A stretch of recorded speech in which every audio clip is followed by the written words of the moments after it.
What's going on YouTube? It's krispyENT and I'm back with another YouTube video. Hey, in today's video, we're going off a continuation of my last video that I posted probably about 4 or 5 days ago. If you haven't already, you need to go check that out because that build, like I said, is a continuation from that as like a starter into this. All right, we done gained a couple levels, we're gonna switch a couple gear pieces around, and we done a lot to our passive tree changes, all right, as well as some ascendancy choices. With this build, we're aiming to unleash max DPS with the poison gas arrow, as well as a couple other contributions. This guide covers the ultimate passive tree setup, ascendancy choices, gear recommendations, and gameplay tips for insane poison damage. All right, it's perfect for players aiming to dominate both mapping and boss fights. Like I said in my last video, the boss fights is what my main concern was. All right, we're also going to learn how to stack poisons effectively, optimize poison duration, and amplifies chaos damage for the highest damage over time output. All right, doesn't matter if you're pushing in-game content or if you're just starting. There's not too many changes. You can kind of still use this as a quote-unquote starter build, but like I said, this is just a more advanced version of my last video's build. All right, and if you guys want to stay up to date with everything Path out to, whether it's builds, guides, it does not matter. I will be working in some shorts as well to the channel. Make sure you hit that like button, drop a comment down below, hit that subscribe button. Let's get right into the video. All right, so starting this build out, we're gonna go ahead and get into the gems and the changes that I've made to the gems. I haven't really done anything crazy. I just added some support gems as well as a couple level increases. All right, so starting out, as you guys can see, my bow shot is currently at level 18 and I'm gaining +6 from global modifiers, which makes it at level 24. Is at 6.4k DPS. Moving on to the gas arrow, I'm at 3.4k DPS, same thing, level 18 right now, but I'm gaining 6 levels for the modifiers. For my support gems, I've got deadly poison, comorbidity, scatter shot, concentrated effect, and bursting plague. All right, for deadly poison, supported skills 25% less damage with hits, but you get 75% more magnitude of poison inflicted. This is huge. All right, this is just gonna help with that tick damage to get those enemies out of there faster. All right, moving on to comorbidity. Targets can affected by +1 poisons from supported skills at the same time. This is huge for stacking poisons. All right, we got scatter shot, which is basically dealing less damage, but we're firing additional projectiles, which is good, which makes our clouds of gas, you know, kind of more of an area of effect. Concentrated effect, the supported skills deal 40% more area damage, but we have 50% less area effect. So these two kind of are going hand in hand, you know what I'm saying? And then we have bursting plague. All right, poison from supported skills also adds 200% of damage per second to enemy as plague, up to a maximum of 10% of enemy's max life. And then that plague burst, okay, deals physical damage equal to 100% of plague on triggering enemy. Has up to 100% more area of effect at maximum plague, and this skill is triggered when an enemy dies with plague on it. All right, moving on down to plague bear. All right, this is my first gem that is going to require spirit. All right, this one's just taking 30 spirit. We got astral projection, magnified effect, and expanse. I think I only added expanse onto this one ever since my last build. All right, so astral projection, this makes it to where we can basically activate this at any point on our battlefield. It's not just going to burst around us. Magnified effect, this is just going to give us more area of effect for that burst. Okay, and then expanse, this is even more area of effect. All right, it does add 6 seconds on cooldown, but I've noticed that I don't even use this so much that I'd much rather just have it as like a one-time use really quick to just clear an entire mob of enemies, you know? All right, and yeah, that's level 18. All right, moving on down to Vine Arrow. As you guys can see, this is a level 18 gem as well. We're getting +6 levels from global modifiers because this is technically a projectile skill. For my support gems, I got Font of Blood, Font of Rage, and Font of Mana, okay? Basically, I shoot this down on my feet. I'm gonna pretty much grant life per second. I'm gonna get my rage per second, and then I'm also gonna get mana. But it's not only gaining to me, it's gaining to my allies as well. So if I'm in a group, you know, this is a big skill for that support. You know, this is gonna help out the group a shit ton. All right, moving on down to Wind Dancer. This is one of my gems that's gonna help with survivability, and it also is gonna take 30 spirit. So there's 3 maximum stages to this. I'm gonna gain a stage every 1.3 seconds, 19% more evasion rating per stage, and on being hit with a melee attack, it consumes all stages to trigger Gale Force. Okay, basically what Gale Force is: attack damage 113%, 5% to critical hit chance, and it knocks enemies back on hit. Basically, it's like if you have max stacks and they come up and hit you, it's just gonna push them away from you and give you, like, you know, another chance of survivability or another chance to get out, roll out, or do an attack to kind of clear that mob if they get too close. For my support gems, I've got blind, unbreakable, and culling strike. Okay, so supported skills have 100% chance to blind enemies on hit. So if they hit me, not only are they getting pushed back if it consumes those stages, they're also going to be blinded. Okay, so that's just going to help out even more for me to make my next move. All right, moving on to unbreakable, 200% more stun threshold while using supported skills. All right, pretty self-explanatory. And then culling strike, supported skills have culling strike against rare or unique enemies. And for those that don't know what culling strike is going to kill a normal enemy if their life is at 30% or below. Magic enemies are instead killed at 20%, rare at 10, and unique at 5. These thresholds are checked before the damage of hit is applied. All right, so technically you can argue that I don't have to run this, but majority of the time with that tick damage, you know, if I shoot a gas arrow at them and they're ticking and they get to that threshold before they come and hit me, you know what I'm saying? They're gonna die regardless. You feel me? So the way I look at it, this is a W. This is gonna help out a shit ton. All right. And remember, for Despair and Dark Effigy, you don't need these higher than level 9. Okay, this is only obviously level 15 because it is a projectile skill, so it's getting +6 from my global modifiers. All right, but always remember that you do not need to, you know, shoot yourself in the foot and get anything higher than level 9 for Despair and Dark Effigy, because they're strong enough as is. You know, you're not really gaining too much when you do level them up. I think the difference was like less than 1% or something like that. It's pretty crazy. All right, and as for Despair, this is basically just cursing all targets. You're gonna curse the targets before you pull out your Dark Effigy and start bombarding them with chaos damage little orbs, you know what I'm saying? So for my support gems, you got Focus Cursed, Heightened Cursed, Impending Doom, and then I went ahead and threw on Decaying Hex. All right, so for Focus Cursed, curse zones from supported skills erupt after a 30% reduced delay. Heightened Curse, 25% increased effect of supported curses. And then Impending Doom is trigger Doom Blast when curses from supported skills expire. All right, and that Doom Blast is gonna deal base chaos damage equal to 50% of your current mana. And then for our last one, Decaying Hex, I really like this one. Supported skills inflict decay, dealing 60% of intelligence as chaos damage per second for 8 seconds. All right, so yes, I may not have a crazy amount of intelligence, but that's still something that's just, I don't know, it's kind of like a slot filler. You know what I'm saying? I like it. I've noticed a difference, nothing crazy, but I have noticed a difference, you know, so we're just gonna keep it there. All right, for our Dark Effigy, this is, like I said, a totem that's just gonna raise out of the ground wherever you place it at, where your marker, and it's gonna start bombarding the enemy with chaos damage orbs. Okay, for my support gems, I got Arcane Tempo, Withering Touch, Persistence, and Extraction. All right, this Extraction is a new one and I really like this one. All right, Arcane Tempo, we're gonna have 25% more cast speed. Withering Touch, remember this is huge for damage. All right, and stacking that wither with the chaos damage, it's insane, especially for bossing. All right, so your wither is going to last 4 seconds. Supported skills deal 25% less damage, and supported skills inflict withered on hit with chaos damage. All right, so you get the wither and you're also getting the chaos. It's just amazing. All right, Persistence, supported skills have 40% more scale effect duration. All right, so as long as no enemies are destroying that totem, that thing's just going to be up doing massive loads of damage. All right, and Extraction, this is new. Okay, supported skills gain 25% of damage as extra chaos damage while they're gonna sacrifice 10% life on use.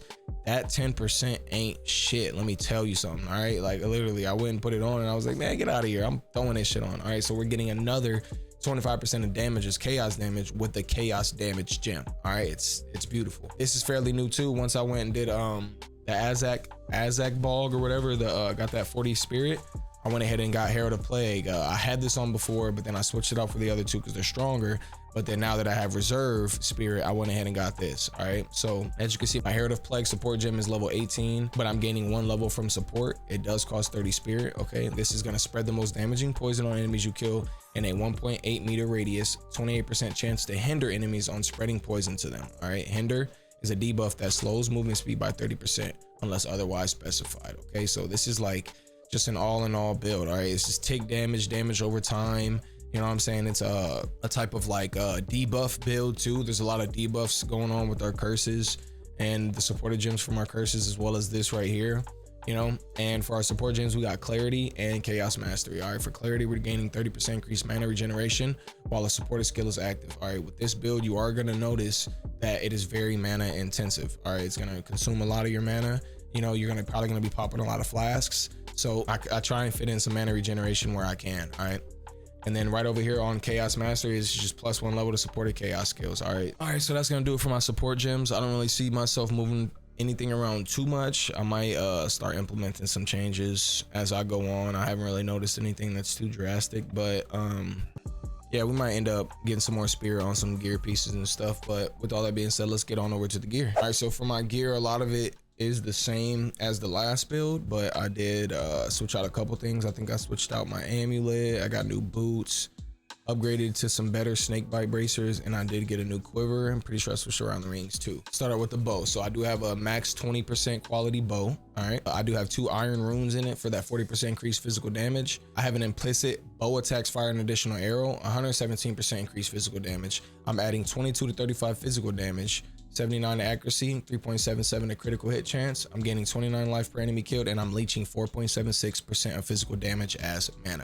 All right, at leech is a W when it comes to gaining a little bit of that mana back, you know. Moving on over to the quiver. All right, my implicit attacks have 30% chance to cause bleeding. All right, this is just another one of those kind of like damage over time things. I was looking at it and I was like, I could have a better implicit, but with this being a poison build, that's not really all that much of an L, you know. I'm not really too much to complain about. So I am adding 14 to 26 physical damage to attacks, 40% increased damage with both skills, 107 to accuracy rating, +2 to level of all projectile skills, 13 to dexterity, and I'm gaining 6 life per enemy killed. Moving on over to the braziers. All right, we got 20% increased armor, evasion, and energy shield. I'm pretty sure that's an iron rune as well. Yes, it is. And then we got 60% increased evasion rating, 11% to chaos resistance, 20% chance to poison on a hit, and this is giving us another stack of that poison. All right, so targets can be affected by +1 of your poisons at the same time. On over to the boots. But I got a 30% increased movement speed on my boots. I have a 72 to evasion rating, 94% increased evasion rating. I'm gaining 25 to my dexterity, as well as a 26 to cold resistance and 276 to stun threshold. All right, as you guys can see, we're stacking evasion as much as we can. All right, we're getting that evasion in there as much as possible. All right, we have to kind of like, it's very necessary for a build like this, because you're going to see the changes I made to my passive tree, and then we're going to take a look at my stats too, and you're going to notice, oh, okay, so like that's probably why he's doing that. Onto the belt.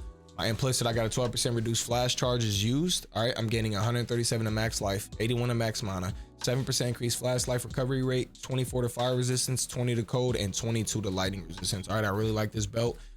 I could get some more mana, you know, and maybe not have that increased flash life recovery rate.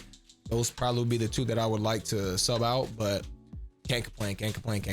Onto the body armor. Max quality body armor. All right, you already know about the iron runes. My implicit, I have a 5% increased movement speed, so technically I have 35% increased movement speed. All right, I'm moving quick as hell around these maps. You know what I'm saying? I got 121 to evasion rating, 44 to max energy shield, 69% increased evasion and energy shield, 180 to max life, 34 to fire resistance, 8 to cold resistance, and 33 to lightning resistance. All right, so as you guys can see, this is a really good chest piece. All right, this is a really good body armor.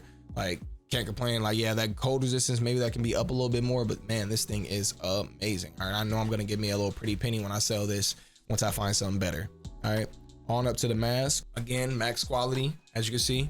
Got that iron rune in there, 42 to evasion rating, 18 to maximum energy shield, 86 increased evasion and energy shield, only 8 to max life. Yes, obviously that could be better, but this is where it's big at. 15 to fire res, 30 to cold res, and 13 to lightning res. All right, that's huge.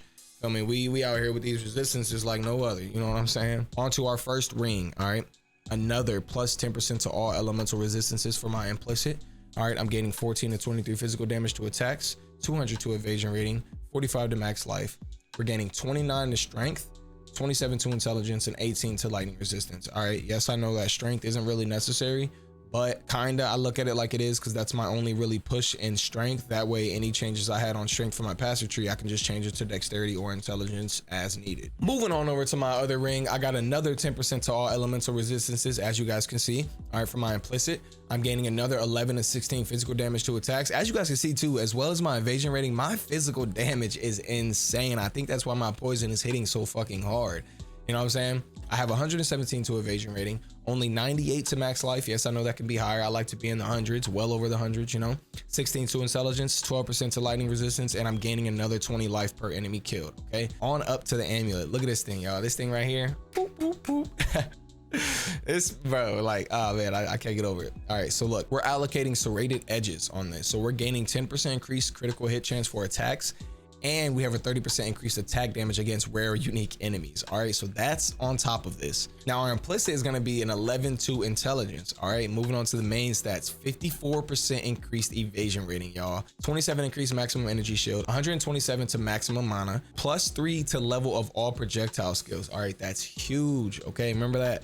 +6 from global modifiers. This is where that's coming from, as well as my other pieces. All right, we got a +21 to dexterity and 38 to fire resistance. All right, these pieces, I think I'm gonna be running these for a while. Who knows? Maybe my expert build that I drop on this, I might have some of these same pieces on here. You know what I'm saying? And then for our charm, you know, we got that 20% increased rarity of item found. You feel me? I get this back as soon as like it consumes it. After a couple more enemies killed, I get it right back, and I don't know how. I'm gonna be honest, I have no idea how, but I'm never taking this off. You feel me? Moving on over to my stats, so this is kind of what I want to get into.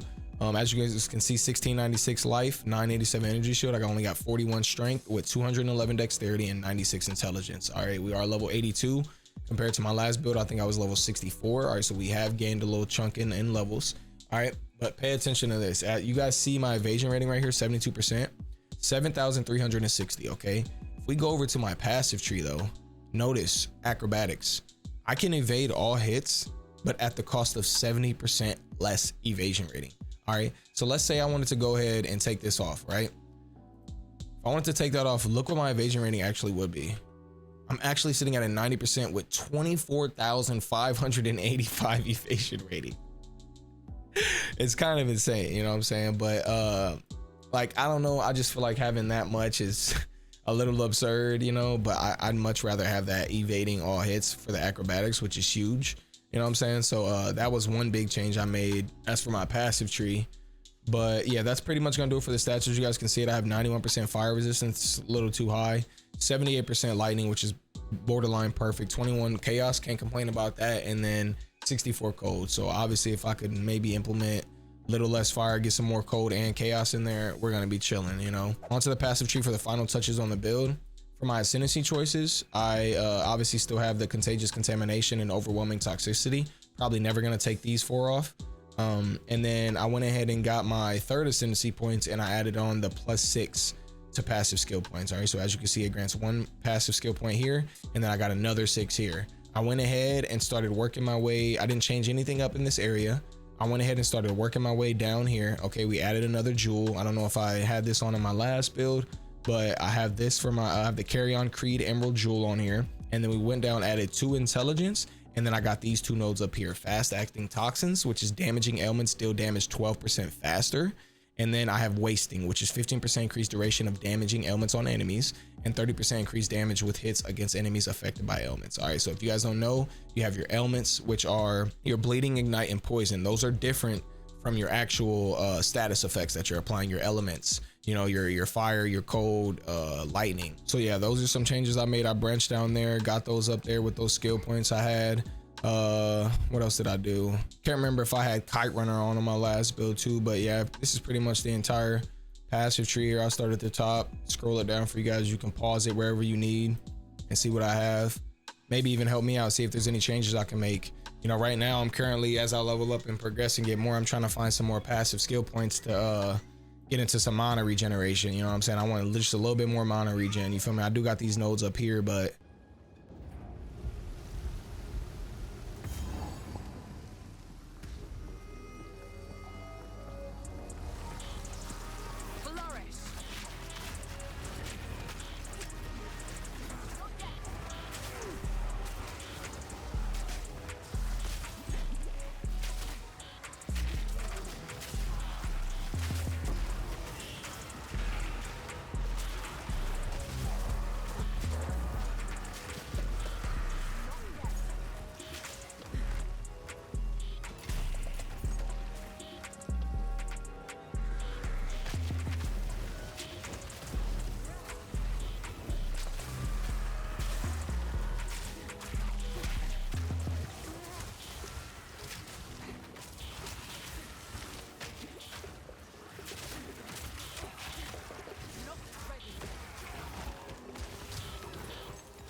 But yeah, ladies and gentlemen, that's pretty much gonna do it for the build. All right, I did want to mention really quick though, I will have down below in the link, I have been doing the Path of Building, Path of Exiles 2 community software, and I've been implementing my build over there. You can actually generate a link that turns it into a max roll build. So I have a link down below with a max roll build that will link you directly to this build. I'll have it down below. I update it every single night at 8 p.m. EST on all my builds. All right, so I haven't done it for the first 3 builds that I posted onto my YouTube channel, but I will go and obviously, you know, take those pieces, copy and paste it into the software, and then I'll upload that link down in the description below. So you guys will be able to follow along this build every single night, 8 p.m. EST. I update that build. I really hope you guys enjoyed this video as much as I enjoy making it. All right, I really want you guys to stay up, have a blessed year. Okay, don't forget to drop them likes, comment, subscribe down below. All right, it's krispyENT, and I'm up out of here.